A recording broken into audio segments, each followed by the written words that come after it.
नमस्कार साथियों, मैं Sushil Kumar, accountant Indian railway, आप सबका सुशील बटेसर यूट्यूब चैनल पर स्वागत करता हूं। आज हम जानेंगे आरआरबी चंडीगढ़ की कट ऑफ क्या रह सकती है आरआरबी एनटीपीसी ग्रेजुएशन लेवल के लिए। आंसर की आने के बाद का ये जो 4 लाख डाटा हमें प्राप्त हुआ है, उसके आधार पर आपको बिल्कुल स्टिक कट ऑफ इस वीडियो में मैं बताने वाला हूं।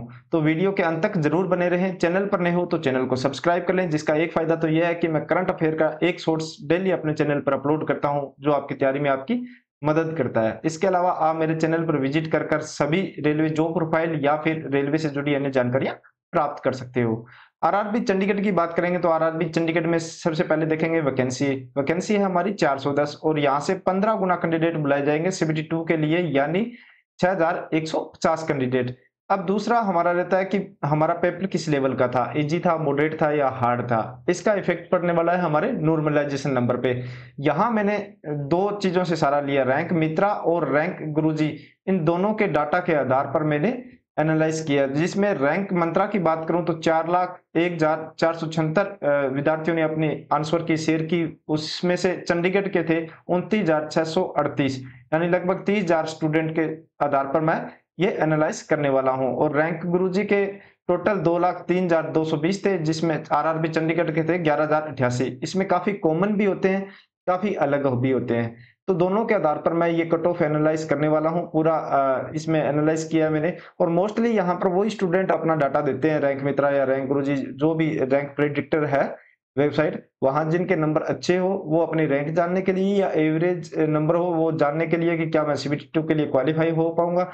इसी के आधार पर मैं ये वीडियो बना रहा हूं कि आपकी कितनी कट ऑफ रह सकती है, सीबीटी 2 के लिए कितने आपको कैंडिडेट बुलाए जाएंगे, उसके आधार पर क्या कट ऑफ रहेगी, ये सब हम जानने वाले हैं। यदि इजी शिफ्ट को ये रैंक मंत्रा और रैंक गुरुजी की जब आप पीडीएफ देखोगे, टेलीग्राम ग्रुप में आपको मिल जाएगी रैंक मंत्रा और रैंक गुरुजी दोनों की।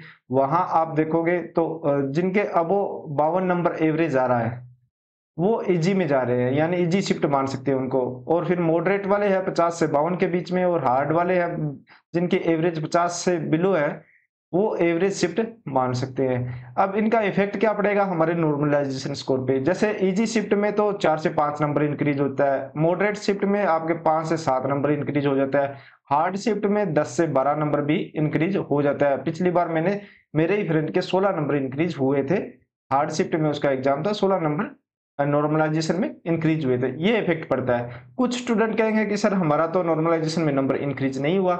उसका कारण ये रहता है कि आप तो या तो उस शिफ्ट में आप टॉप कर रहे होंगे, इस वजह से भी आपका नहीं करता। तो कुछ स्टूडेंट का नहीं भी करता है, कुछ मैक्सिमम स्टूडेंट का इंक्रीज होता है, कुछ कुछ स्टूडेंट का सेम डाटा रहता है। वो अपनी शिफ्ट के टॉपर होते हैं, इसलिए उनका सेम डाटा रहता है। तो यहाँ नॉर्मलाइजेशन के बारे में आप डिटेल में जानना चाहते हो कि आपकी शिफ्ट कौन सी थी, हार्ड थी या इजी थी या मॉडरेट थी, तो यह वीडियो आप देख सकते हो। आई बटन में ऊपर लिंक मिल जाएगा, डिस्क्रिप्शन में भी इसका लिंक मिल जाएगा। यह वीडियो आप जान सकते हो कि आपकी शिफ्ट कैसी थी, उसके आधार पर थोड़ा आपको आइडिया आ जाएगा कि आपकी शिफ्ट कैसी है। अभी आरआरबी चंडीगढ़ की टोटल वैकेंसी 410 हमने देखी, जिसमें यूआर की 228, 59, 29 एससी एसटी, फिर 65 और 29 ओबीसी और ईडब्ल्यूएस, फिर एक्स सर्विसमैन की 43। और ये टोटल यहाँ वैकेंसी आप देख रहे हो 13 वैकेंसी है पीडब्ल्यू बीडी कैंडिडेट की। तो यहाँ हॉरिजॉन्टल रिजर्वेशन रहता है, यानी जो कैंडिडेट जिस कैटेगरी का होगा उसकी सीट लेके जाएगा। जैसे मान लो कि एक्स सर्विसमैन ओबीसी का है तो ओबीसी की यहाँ से एक सीट कम हो जाएगी, जैसे 16 है तो वहां जनरल कैंडिडेट के लिए 15 रह जाएगी, एक सीट एक्स सर्विसमैन को मिलने वाली है। इस तरह ओरिजेंटल रिजर्वेशन रहता है। इसी तरह जैसे पीडब्ल्यू बीडी कैंडिडेट एक ये एससी कैटेगरी का है तो एससी की एक सीट कम हो जाएगी, जैसे यहाँ 4 सीट है तो एक कम होकर 3 रह जाएगी। इस तरह ओरिजेंटल रिजर्वेशन रहता है। अब हम दोनों में देखते हैं डाटा, दोनों में कंपेयर किया। यहाँ रैंक मित्रा का डाटा जो 29,638 कैंडिडेट है, यहाँ 11,088 कैंडिडेट।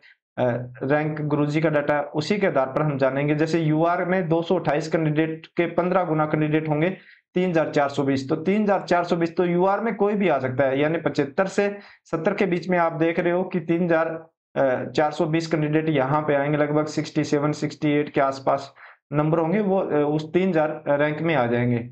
तो 3,400 की रैंक में आ जाएंगे। तो वो सभी जो कोई सी भी कैटेगरी का होगा, चाहे यूआर है, चाहे ओबीसी है, ईडब्ल्यूएस है, एसटी है, एससी है, ये सभी यूआर में चले जाएंगे। बाकी जो बच गए कैंडिडेट वो अपनी अपनी कैटेगरी का रिजर्वेशन लेंगे।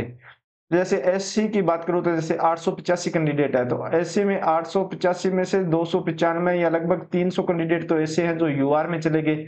उसके बाद जैसे नीचे हम इसमें देखेंगे कि जो बच गए वो अपनी कैटेगरी का रिजर्वेशन लेंगे। इसी तरह एसटी में 435 कैंडिडेट क्वालिफाई करेंगे सीबीटी 2 के लिए। 65 वैकेंसी है ओबीसी की, तो 975 यहाँ सीबीटी 2 के लिए क्वालिफाई करेंगे। ईडब्ल्यूएस में 435 कैंडिडेट क्वालिफाई करेंगे। टोटल 6150 कैंडिडेट सीबीटी 2 के लिए क्वालिफाई करने वाले हैं। अभी हम इसी के आधार पर एक्सपेक्टेड कट ऑफ देख सकते हैं, शिफ्ट के अकॉर्डिंग भी बताया, और लास्ट में नॉर्मलाइजेशन होने के बाद भी आपकी क्या कट ऑफ रह सकती है। तो सबसे पहले हम जर्नल की बात करते हैं। जर्नल में 3420 में आने के लिए यदि हार्ड शिफ्ट में आपका एग्जाम था तो कम से कम आपको 70 नंबर चाहिए। मॉडरेट में था तो 73 नंबर चाहिए। और एससी की बात करूं तो एससी में 885 कैंडिडेट यानी सीबीटी 2 में बुलाए जाएंगे। उसमें आने के लिए कम से कम आपको 61 नंबर चाहिए। यदि हार्ड शिफ्ट में था, मॉडरेट या इजी शिफ्ट में था तो 64 नंबर चाहिए। इसमें प्लस माइनस 3 से 4 नंबर हो सकता है, कोई बड़ी बात नहीं है। ये मैं एक्सपेक्टेड बता रहा हूँ, जो डाटा अभी तक 4 लाख प्राप्त हुआ है उसके आधार पर लगभग इतना ही ऊपर नीचे हो सकता है, इससे ज्यादा नहीं होगा। 3 से 4 नंबर कम से कम इसमें प्लस ही होगा, कम नहीं होगा। तो आप मान के चले यदि आपके इतने नंबर सेफ है, इतने नंबर है, तो आप सीबीटी 2 क्वालिफाई आराम से कर जाओगे। एसटी की बात करूं तो एसटी 435 कैंडिडेट सीबीटी 2 में बुलाए जाएंगे, जिसमें 57 यदि आपका रो मार्क्स आता है आप सीबीटी 2 में क्वालिफाई कर सकते हो आरआरबी चंडीगढ़ से। इजी या फिर मॉडरेट शिफ्ट में तो आपको कम से कम 60 नंबर चाहिए। ओबीसी की बात करूं तो 975 कैंडिडेट सीबीटी 2 में जाने वाले हैं, उसमें 65 प्लस रो मार्क्स लगभग चाहिए आपको, और 68 प्लस रो मार्क्स चाहिए आपको इजी या मॉडरेट शिफ्ट में, 65 हार्ड शिफ्ट में चाहिए। ईडब्ल्यूएस कैटेगरी में 435 कैंडिडेट जाने वाले हैं सीबीटी 2 में, तो यहाँ भी आपको हार्ड शिफ्ट में लगभग 63 नंबर चाहिए, यहाँ 67 मॉडरेट या इजी शिफ्ट में चाहिए। ये तो ओरिजेंटल रिजर्वेशन वाली पोस्ट है। यहाँ पे काफी कैंडिडेट कम भी रहते हैं। पीडब्ल्यूबीडी कैंडिडेट की बात करूं तो इसमें अलग अलग कैटेगरी होती है, वीआई, एचआई, एलडी, तो उनकी अलग अलग कट ऑफ जाती है। कुछ की तो 60-62 तक भी चली जाती है, कोई बड़ी बात नहीं है। यहाँ मैंने एवरेज लिया है कि यदि पीडब्ल्यूबीडी कैंडिडेट है तो उसकी एवरेज हार्ड शिफ्ट में 35 नंबर होने चाहिए, और जो मॉडरेट या इजी शिफ्ट में है यहाँ 38 कर लेना, 38 नंबर होने चाहिए। और एक्स सर्विसमैन के लिए, यहाँ एक्स सर्विसमैन के लिए मिनिमम हार्ड शिफ्ट में 30 नंबर होने चाहिए, और 33 नंबर आपको मॉडरेट शिफ्ट में होने चाहिए। अब नॉर्मलाइजेशन होने के बाद आपकी कट ऑफ क्या रह सकती है, जो फाइनल कट ऑफ आती है वो आपकी क्या रह सकती है। यहाँ आपके 4 से 5 नंबर ऊपर नीचे हो सकता है। यहाँ आपको 3 से 4 बोला है, यहाँ 2 से 3 भी हो सकता है, यहाँ 4 से 5 हो सकता है, क्योंकि जो नॉर्मलाइजेशन स्कोर होता है वो आपकी शिफ्ट पे डिपेंड करता है कि कितना आपका नॉर्मलाइजेशन स्कोर हुआ है, कितना इंक्रीज हुआ है, उस पर डिपेंड करता है।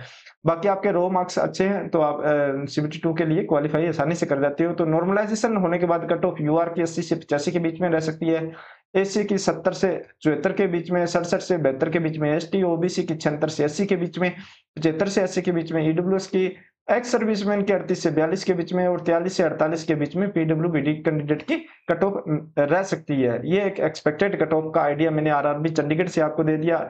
यहाँ आप टॉपर भी देख सकते हो, जिन जिन ने अपनी आंसर की शेयर की है, जिसमें रैंक मित्रा पर टॉपर है चंडीगढ़ का 88.03, और रैंक गुरुजी पर 89.02। यहाँ से पता चलता है कि दोनों में अलग अलग कैंडिडेट है जो आंसर की जिन्होंने चेक कर रहे हैं। काफी कॉमन भी होते हैं, काफी अलग अलग भी होते हैं। यहाँ देखो, ये जैसे ये कैंडिडेट 8.03 यहाँ 2 नंबर पे है, तो शायद ये जो 1 नंबर वाला कैंडिडेट है इसने रैंक मित्रा पर अपनी रैंक चेक नहीं की होगी, तो इस वजह से थोड़ा बहुत मोस्टली कॉमन होते हैं, थोड़ा बहुत 10% इधर उधर अलग अलग हो सकते हैं।